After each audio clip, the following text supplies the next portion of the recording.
जिस्म में गोश्त का एक टुकड़ा है, अगर वो दुरुस्त रहा तो पूरा जिस्म दुरुस्त रहा, और अगर वो बिगड़ गया तो पूरा जिस्म बिगड़ जाएगा। और जान लो वो दिल है, दिल है और दिल है।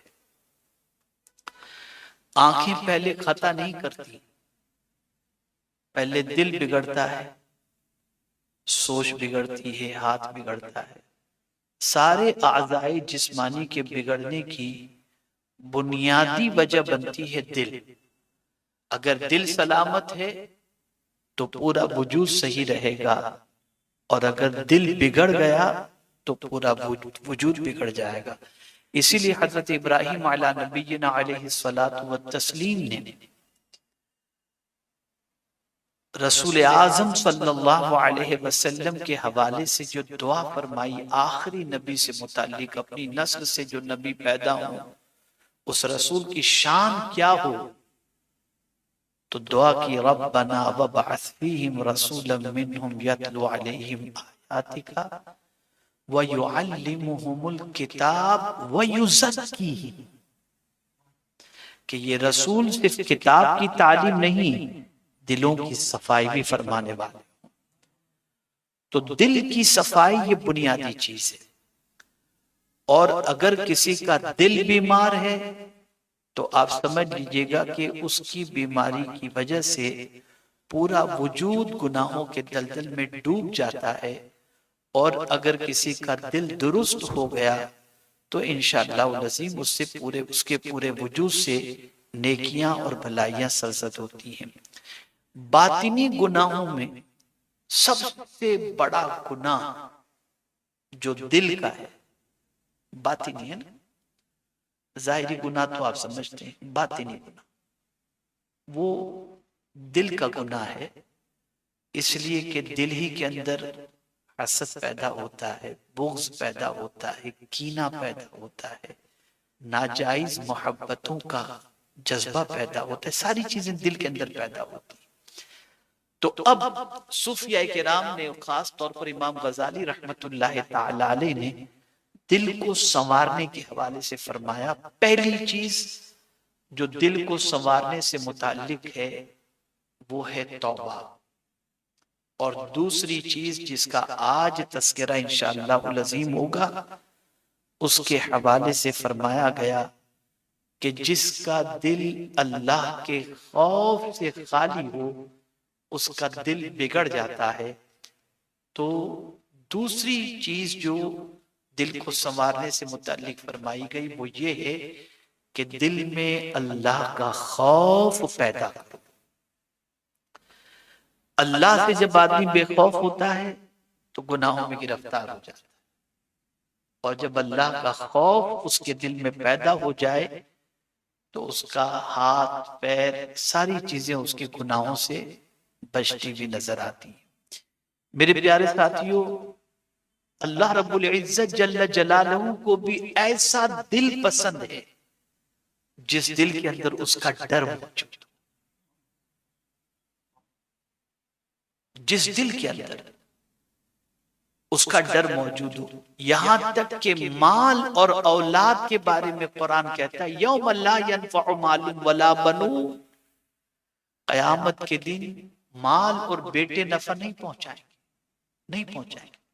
लेकिन अगर किसी का दिल सलामत है तो कुरान कहता है ये दिल जो सलामत रहा ये क़यामत में नफा पहुंचाएगा। इल्ला मन अतल्लाह बिक़ल्बिन सलीम, ये कुरान का फरमान है। अब मैं आपको समझाऊंगा कि पूरा मुआशरा जो इस वक्त गुनाहों में डूबा हुआ है उसकी बुनियादी वजह है दिल का खराब होना और दिल से अल्लाह के खौफ का निकल जाना। कुरान मुकद्दस में अल्लाह रब्बुल इज्जत जल्ल जलालहू ने दिल के हवाले से फरमाया और अपने खौफ के हवाले से जो फरमाया है, मैं उसके हवाले से कुछ बातें अर्ज करूं। मैं आपको समझाऊंगा कि आपको जानना हो कि आपके दिल में अल्लाह का खौफ है या नहीं, तो उसकी अलामतें क्या हैं। ये तो ज़बान से हम कहते हैं हम अल्लाह से डरते हैं, लेकिन उसकी अलामतें सूफिया के नाम ने क्या फरमाई। कैसे पता चले कि हमारे दिल में अल्लाह का डर है? उसकी 7 अलामतें उन्होंने बयान की हैं, उस पर मैं बाद में आऊंगा। लेकिन पहले आपको मैं कुरानी आयात की रोशनी में और अहादीस रसूल सल्लल्लाहु अलैहि वसल्लम की रोशनी में ये समझाऊं कि अल्लाह अपने से डरने के बारे में क्या फरमाता है। कुरान कहता है फला तखशौन नास वखशौन, तुम लोगों से न डरो, सिर्फ मुझी से डरो। लोगों से मत डरो, अल्लाह फरमाता है सिर्फ मुझसे ही डरो। वजह क्या है? कभी आदमी लोगों की मुरव्वत में गुनाह कर लेता है, कभी लोगों के डर से गुनाह कर लेता है, कभी लोगों के डर से हक बात नहीं कहता। ये सारी चीजें होती हैं। तो कुरान कहते हैं नहीं, मुझसे डरो। अब उस डर का फायदा भी क्या है वो हदीस की रोशनी में मैं आपको समझाऊंगा।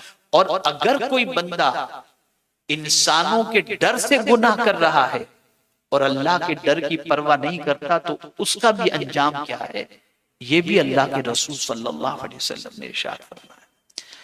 तो कुरान की ये आयत हमें दर्स दे रही है कि फला तखशौन नास वखशौन, तुम लोगों से न डरो, सिर्फ मुझी से डरा करो। एक और मकाम पर रब ने फरमाया वइया फरहबून, तुम सिर्फ मुझी से डरा करो। यहां और हस्र के साथ, ताकीद के साथ, मुझ ही से सिर्फ डरा करो। मेरे प्यारे आका सल्लल्लाहु ताला अलैहि वसल्लम के प्यारे दीवानों, बहुत लतीफ नुक्ता मैं आपकी समाअतों के हवाले कर रहा हूं। किसी इंसान से डरकर अगर आंख से आंसू निकल पड़े तो आदमी उससे बुज़दिल कहता है, लेकिन खौफ खुदा से अगर आंख से आंसू निकले, दुनिया ऐसे आंसू की तमन्ना किया करती है कि अल्लाह ये तड़प मुझे भी अता फरमा। कितना फर्क है इंसान से डर करके रोना और कुदरत के खौफ से रोना, कितना बड़ा फर्क है। इंसान से डर करके रो तो इज्जत चली जाती है, और अल्लाह से डर करके रो तो दोनों जहां में इज्जत मिल जाया कर, दोनों जहां में इज्जत मिल जाए। ये अल्लाह के डर का मामला। और अल्लाह ने अपने ही से डरने के बारे में जो फरमाया और कई मकामात पर फरमाया, और जहां ये फरमाया इंसानों से न डरो, वो तो आप समझ चुके। लेकिन बसा औकात ये भी होता है कि इंसान भूख से डर जाता है, तंगदस्ती से डर जाता है, और चीजों से डर जाता है, बेरोजगारी से डर जाता है, बहुत सारे डर उसके दिल में पैदा होते हैं। कुरान कहते नहीं, मुझे से डरो। मैंने जब इस पर गौर किया कि ऐ करीम, तू फरमाता है कि मुझी से डरो। अब तंगदस्ती की वजह से परेशानी पैदा होती है, काम न बन जाए, न बने तो परेशानी पैदा होती है, तो क्या तेरे डर से ये सारे मसले हल हो जाएंगे? तो मेरा करीम कुरान में फरमाता है, अल्लाह अकबर, बंदे तेरे काम नहीं होते ना, तू कोई काम करना चाहता है लेकिन काम नहीं बनते ना, आज तुझे उसका नुस्खा बताता हूं। कुरान कहता है वमन यत्तकिल्लाह यजअल लहू मिन अम्रिही युसरा, जो अल्लाह से डरता है अल्लाह उसके काम आसान कर देता है। बंदे तुझे रोजी की तंगी है, वमन यत्तकिल्लाह यजअल लहू मखरजा व यरज़ुक़हु मिन हैथु ला यहतसिब, जो अल्लाह से डरता है अल्लाह उसको ऐसी जगह से रोजी अता करता है जहां उसका गुमान भी नहीं पहुंचता है।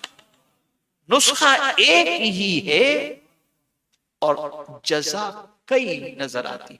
इसीलिए वली की तारीफ जो कुरान ने की वो यही कि अल्लज़ीना आमनू व कानू यत्तकून। इसलिए कभी वली के यहाँ तंगदस्ती आपको मिलेगी ही नहीं, वहां फराखी ही फराखी नजर आती है, और वहां हर काम बनते हुए नजर आते हैं। वजह सबसे बड़ी ईमान के साथ तकवा, अल्लाह का डर।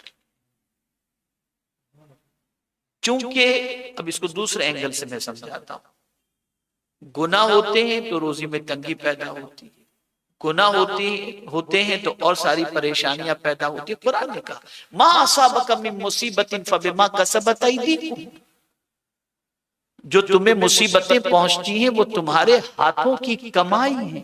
वयाफू अन कसीर, बहुत सारे गुनाह तो अल्लाह यूं ही माफ फरमा देता है। तो मुसीबतें जो पहुंचती हैं वो गुनाहों की वजह से। अब जब बंदा अल्लाह से डरता होगा तो गुनाह करेगा नहीं, तो मुसीबत कहां से आएगी? इनाम की बारिशें ही बारिशें उसको नाज़िल करती, बारिशें नाज़िल। तो किसी चीज से मत डरो, न किसी बीमारी से डरो, न तंदुरुस्ती से डरो, न किसी का खौफ रखो। बस अगर डरना है तो कुरान ने बता दिया, वइय्या फरहबून, अल्लाह फरमाते मुझ ही से डरा कर, मुझे से डरा कर।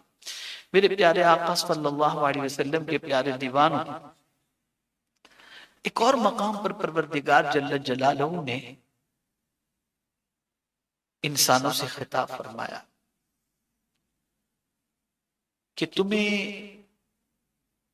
बसा औकात ऐसा होगा कि शैतान के कुछ दोस्त होंगे जो तुम्हें डराएंगे, और आदमी डर जाता है शैतान के दोस्तों से।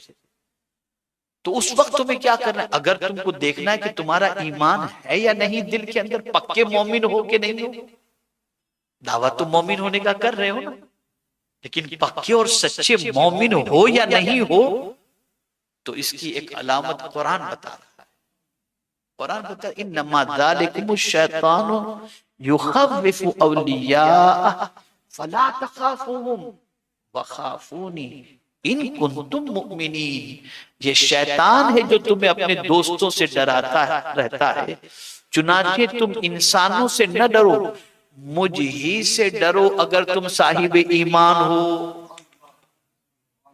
अगर साहिब ईमान हो तो किसी से मत डरो, मुझी से डरो। तो अगर हमारे दिल में शैतान और उसके दोस्तों का खौफ पैदा हो जाए तो ये ईमान की कमजोरी है, और अल्लाह का डर पैदा हो जाए तो मोमिन अल्लाह ही से डरता है और किसी से नहीं डरता। तो ये एक मोमिन की अलामत। इसी तरह से एक और मकाम पर रब्बे कदीर जल्ल जलालहू ने इरशाद फरमाया, अतखशौनहुम फल्लाहु अहक्कु अन तखशौ इन कुंतुम मुमिनीन। क्या तुम उन लोगों से डरते हो? बस अल्लाह ज्यादा हकदार है कि उससे डरा जाए अगर तुम पक्के मोमिन हो। लोगों के डर की रियायत करके तुम अल्लाह अज़्ज़ा व जल्ल की नाफरमानी कर बैठते हो, नहीं, लोगों का डर नहीं। सबसे ज्यादा हक अगर किसी से डरने का है तो वो अल्लाह रब्बुल इज्जत जल्ल जलालहू की जात है, जिससे हमेशा डरना चाहिए। और मैं क्या हदीस शरीफ आपको सुना दूं ईमान की ताजगी के लिए। जहां अम्मामा शरीफ बांधना मेरे आका सल्लल्लाहु अलैहि वसल्लम की सुन्नत मुबारक है, दाढ़ी रखना आका करीम सल्लल्लाहु अलैहि वसल्लम की सुन्नत मुबारक है, मिसवाक का इस्तेमाल मेरे आका सल्लल्लाहु अलैहि वसल्लम की सुन्नत मुबारक है, वैसे ही अल्लाह से डरना भी मेरे आका सल्लल्लाहु अलैहि वसल्लम की सुन्नत है। और हुजूर सल्लल्लाहु अलैहि वसल्लम फरमाते हैं तुम सब में सबसे ज्यादा अगर कोई अल्लाह से डरने वाला है तो हुजूर फरमाते मैं।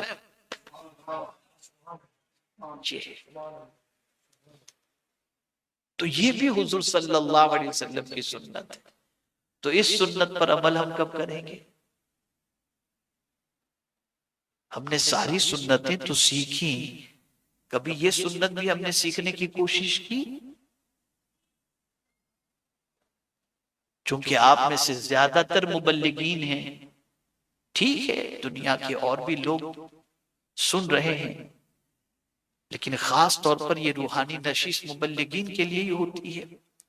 तो मैं आपसे पूछना चाहता हूं, हम तबलीग तो करते हैं बहुत सारे सुन्नतों पर अमल करवाने की, कभी अल्लाह अज़्ज़ा व जल्ल के प्यारे हबीब सल्लल्लाहु अलैहि वसल्लम की इस सुन्नत पर अमल करने या कराने का जज्बा भी पैदा हुआ?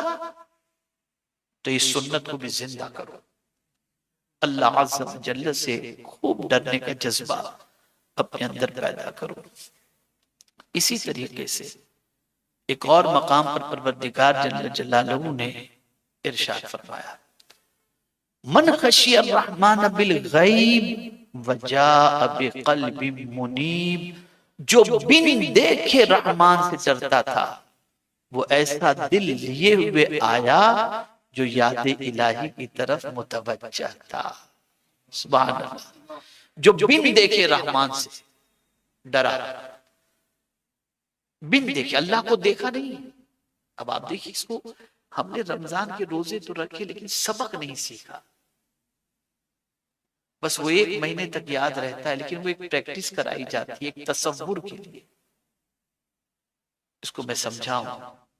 घर की 4 दीवारी में दिन के उजाले में आप तन्हा हैं, खाना भी मौजूद है, मशरूब भी मौजूद है, भूख भी लगी है, और कोई देखने वाला है भी नहीं।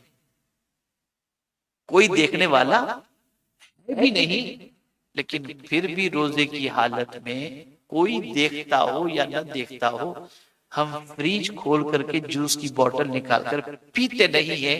एक तसव्वुर होता है खुदा देख रहा है, देख रहा है, ये तसव्वुर होता है। इस तसव्वुर ने हमें रोजा तोड़ने से बचा लिया। तो ये तसव्वुर सिर्फ उसी वक्त के लिए नहीं है, बल्कि ये प्रैक्टिस कराई जा रही है कि हमेशा तुम्हारी तवज्जो इस बात पर होनी चाहिए कि तुम कहीं भी हो, तुम्हारा मौला तुम्हें देख रहा है। और अगर किसी की ऐसी कैफियत बन जाती है कि वो बिन देखे, यानी अल्लाह को भी देखा नहीं और अल्लाह देख रहा है, ये तसव्वुर उसके दिमाग के अंदर मौजूद है, और उसके बाद वो गुनाह से बच रहा है, तो ये ऐसा शख्स है जो रहमान की तरफ इस हाल के अंदर आया कि उसका दिल याद इलाही की तरफ मुतवज्जा था। मन खशिया रहमान बिल गैब वजाअ बिक़ल्बिन मुनीब। अब जो बात अर्ज करने जा रहा हूं इसे भी समाअत फरमाएं। इंसान ही अल्लाह से नहीं डरते, इंसान ही अल्लाह से नहीं डरते, बल्कि अल्लाह का खौफ पत्थरों को भी है,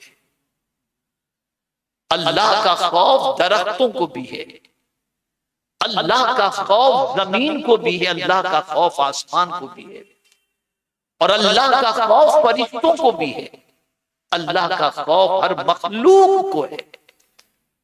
यहां कुरान ने अल्लाह अज़्ज़ व जल्ल के खौफ के हवाले से पत्थरों का जिक्र फरमाते हुए इरशाद फरमाया, लौ अंज़लना हाज़ल कुरआन अला जबल लरअयतहु खाशिअन मुतसद्दिअन मिन खशियतिल्लाह।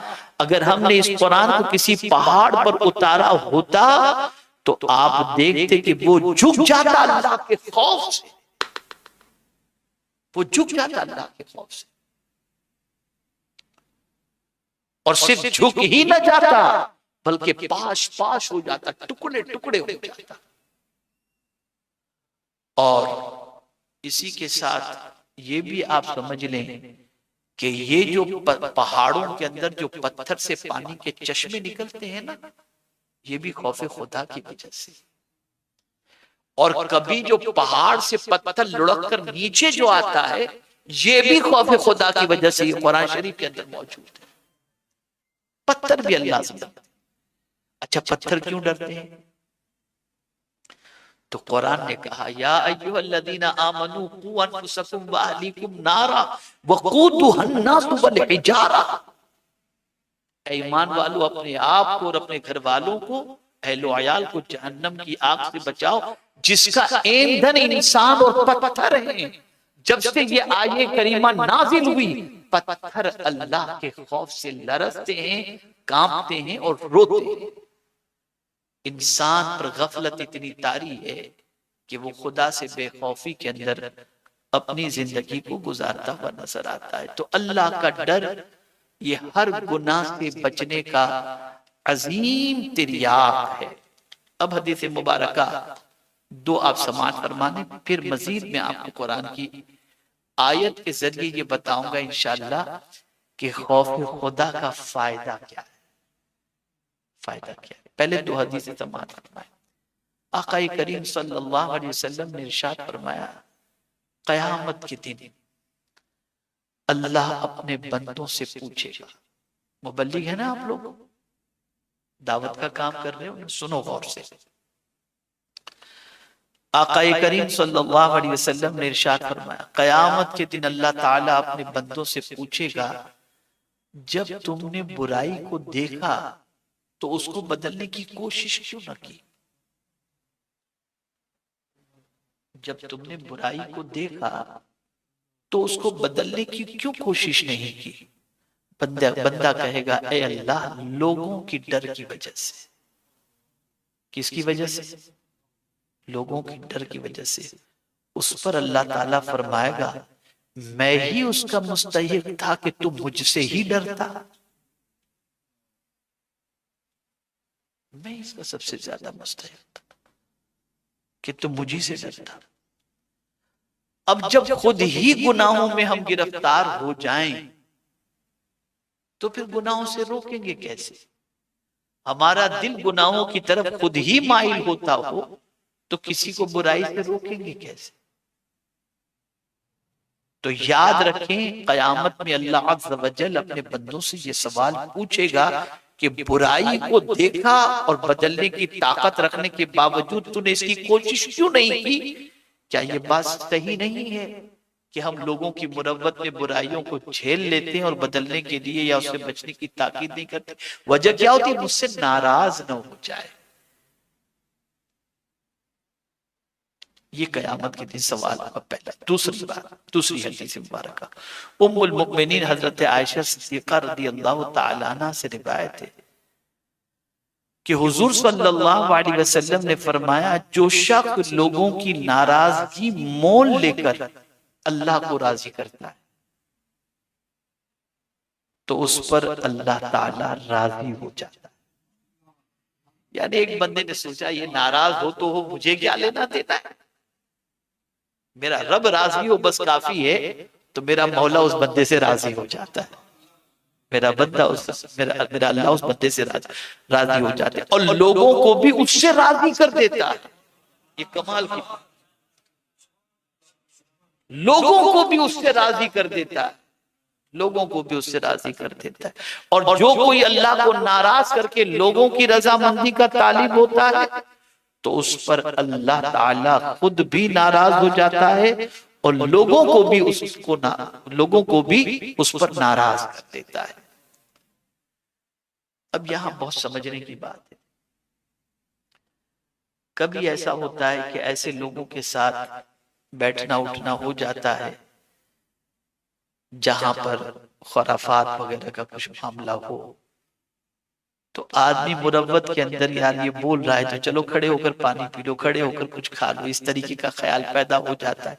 कुछ मुरव्वत हम किसी की करके अल्लाह को नाराज कर देते, तो बंदा सोचता है, यार ये मुबल्लिग होकर, आलिम होकर, मौलाना होकर, अमामा पहनकर, दाढ़ी रखकर जब ये सब कर रहा है और मेरे सामने ये कर रहा है तो पता नहीं पीछे क्या कर रहा होगा। तो उसके दिल में उसकी मोहब्बत नहीं पैदा होती, नाराजगी पैदा होती। और अगर किसी ने ये किया कि वो खड़े होकर खा रहा है और हजारों के मजमे में बैठकर, किनारे पर बैठ करके बूफे नहीं खा रहा है बल्कि बैठ गया, कुर्सी पर बैठकर खा लिया या नीचे बैठ करके खा लिया, ये नहीं सोचा कि दुनिया क्या सोचेगी कि ये अनपढ़ और गंवार आदमी है या क्या है, अल्लाह ना करे माद अल्लाह, कोई अगर ये सोचे और लोगों की उसने परवाह नहीं की खा लिया तो लोग कहेंगे और परहेजगार आदमी।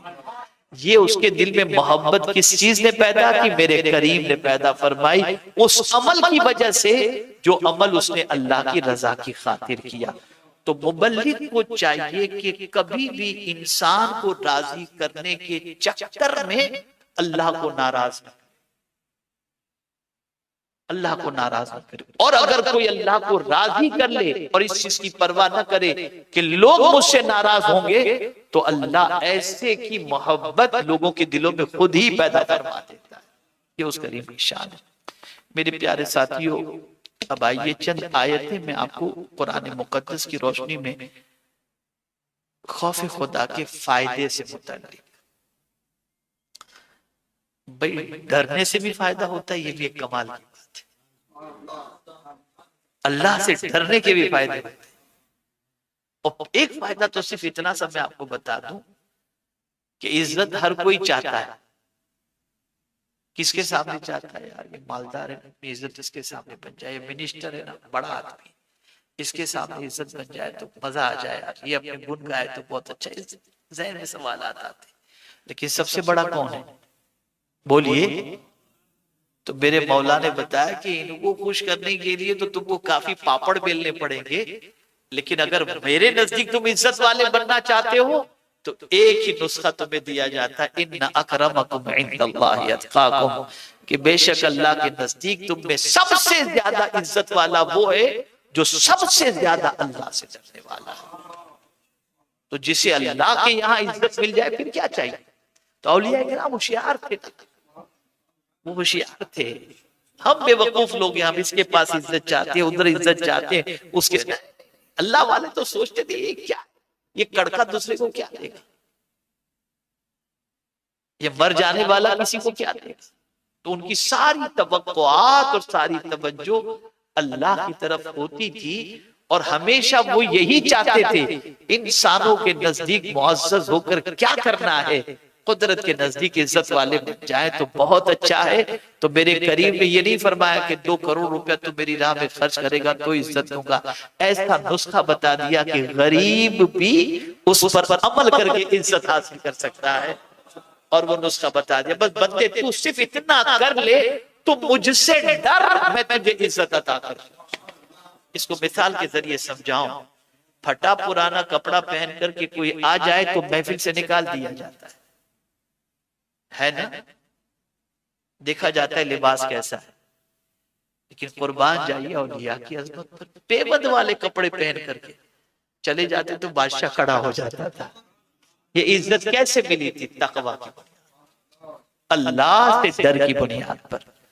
ये वहम है, ये गुमान है हमारा कि लिबास की ज़ेबो ज़ीनत और तख्तो ताज की बुनियाद पर इज्जत मिलती है। मैं कहता हूं कुरान ने फैसला सुना दिया, तुम अल्लाह से डरने लग जाओ, जमीन आसमान पत्थर शजर हजर सब तुम्हारी इज्जत करेंगे, इसलिए कि मेरे नजदीक जो इज्जत वाला होता है उसकी सब इज्जत करते हैं, उसकी सब इज्जत करते हैं। तो ये अब जो है मेरे प्यारे साथियों, मैं कुरान मुकद्दस की रोशनी में आपको बताऊं कि खौफ खुदा का फायदा कुरान में सब बताया गया है, उसको समझो थोड़ा सा। अब पहला फायदा, वमन युतिइल्लाह व रसूलहु व यख्शल्लाह व यत्तक़ि फउलाइका हुमुल फाइजून। ये सूरह नूर की आयत करीमा है। अब गौर से सुनिए, और जो शख्स इताअत करे अल्लाह की और उसके रसूल की, अल्लाह की और उसके रसूल सल्लल्लाहु अलैहि वसल्लम की, और डरता रहता है, ये डरा वाली बात नहीं है, वयख्शल्लाह मुजारे कैसे, और डरता रहता है, डरता रहता है, वयत्तक़ी और बचता रहता है। किस चीज से बचता रहता है? अल्लाह की नाफरमानी से। पहली बात आई अल्लाह अज़्ज़ व जल्ल की इताअत, उसके रसूल सल्लल्लाहु अलैहि वसल्लम की इताअत करता है, और डरता रहता है अल्लाह से, और बचता रहता है गुनाहों से।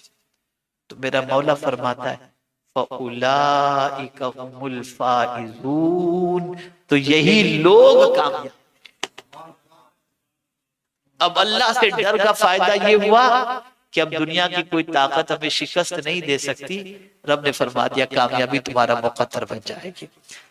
अब सुनिए इस आयत का फायदा। एक कुरान मुकद्दस में बास आयत के हवाले से आप देखेंगे ना तो आपकी अक्ल दंग रह जाएगी कि एक ही आयत की वजह से कितना बड़ा इनकलाब आया है। अभी इस आयत की आप तफसील समाअत फरमाएं। फौज और कामरानी से वही मुशर्रफ होगा जिसका तरीक़ेकार वो होगा जो इस आयत में बयान किया गया। एक रोज सैयदना फारूक आज़म रज़ियल्लाहु ताला अन्हु मस्जिद नबवी में खड़े थे। गौर से सुनिए, मस्जिद नबवी शरीफ में सैयदना फारूक आज़म रज़ियल्लाहु ताला अन्हु खड़े थे, तो रोम के दहकानों में से एक दहकान हाजिर हुआ और आकर पढ़ा अशहदु अल्ला इलाहा इल्लल्लाह व अशहदु अन्ना मुहम्मद रसूलुल्लाह। तो हजरत उमर रज़ियल्लाहु ताला अन्हु ने पूछा क्या बात है? उसने अर्ज की मैं मुशर्रफ ब इस्लाम हो गया। तो फारूक आजम रज़ी अल्लाह ताला ने फरमाया कि तुमने अपना आबाई मजहब छोड़कर दीन इस्लाम क्यों कबूल किया? अपना आबाई मजहब छोड़कर दीन इस्लाम क्यों कबूल किया है? उसने कहा, मैंने तौरात, इंजील, ज़बूर और दिगर कुतुबे अंबिया का मुताला किया। मैंने एक मुसलमान कैदी को एक ऐसी आयत पढ़ते हुए सुना जिसमें वो तमाम चीजें जमा कर दी गई हैं जो साबिका आसमानी किताबों में मौजूद हैं। मुझे यकीन हो गया कि ये किताब मुनज़्ज़ल मिनल्लाह है, इसलिए मैं मुसलमान हो गया। आपने दरियाफ्त फरमाया वो कौन सी आयत है? उसने यही आयत की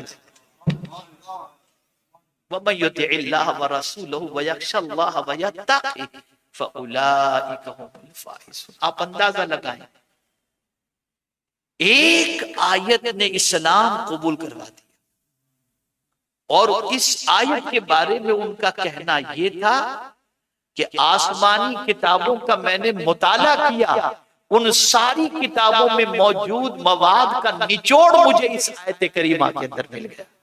इस आयत करीमा, इससे आप अंदाजा लगा सकते हैं कि अल्लाह अज़्ज़ा व जल्ल ने कितना फायदा रखा है। अब इसको मजीद आप समाअत फरमाएं।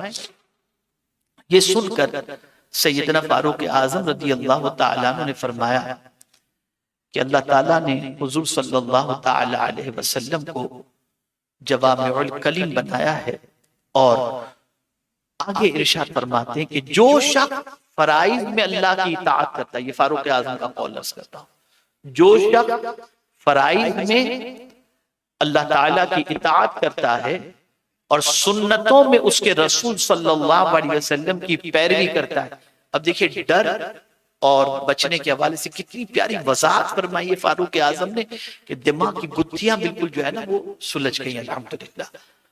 तो इरशाद फरमाते हैं कि जो शख्स फराइज में अल्लाह की इताअत करता है और सुन्नतों में उसके रसूल सल्लल्लाहु अलैहि वसल्लम की पैरवी करता है और गुजरी हुई जिंदगी में जो गलतियां उससे हुई उसकी वजह से अल्लाह ताला से डरता है और आने वाली जिंदगी में तकवा इख्तियार करता है, यही लोग कामयाब हैं। और कामयाब वो शख्स, कामयाबी कितनी अच्छे अंदाज में आपने वाज़ेह फरमाया, कामयाब वो शख्स है जिसे आतिशे जहन्नम से नजात मिल गई और जन्नत में दाखिल कर दिया गया, वो कामयाब। इसको कुरान ने मेंशन किया है बहुत अच्छे अंदाज में, फमन ज़ुहज़िहा अनिन नार व उदखिलल जन्नत फ़क़द फ़ाज़। कितनी प्यारी बात है, जो जहन्नम से बचा लिया गया और जन्नत में दाखिल कर दिया गया वही कामयाब है। पता चला खुद से नहीं बच सकते जहन्नम से, ये वो करीम करम फरमा कर जहन्नम से बचा ले तो उसका करम, और खुद से जन्नत में नहीं दाखिल कर हो सकते, वो अपने करम से अपने बंदों को जन्नत में दाखिल कर दे। तो फरमाया गया जो जहन्नम से बचा लिया गया, यानी कुदरत के बचाए से बंदा बचेगा और कुदरत के दाखिल किए से बंदा जन्नत में दाखिल होगा, बस वो बंदा कामयाब है। तो यहाँ हमको एक ज़ैन मिला, हजार हमें दुनिया के अंदर सब कुछ मिल जाए, कामयाब अपने आप को मत समझना।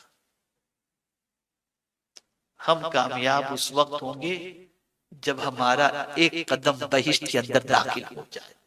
जब तक के बहिश्त में दाखिल नहीं होता उस वक्त तक अपने आप को कामयाब तसव्वुर नहीं करना चाहिए। ये इस आयत मुबारका के अंदर अल्लाह से डरने का पहला फायदा मैंने आपके सामने अर्ज किया।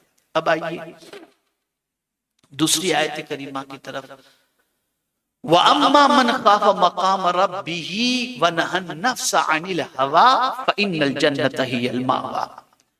और जो डरता रहा होगा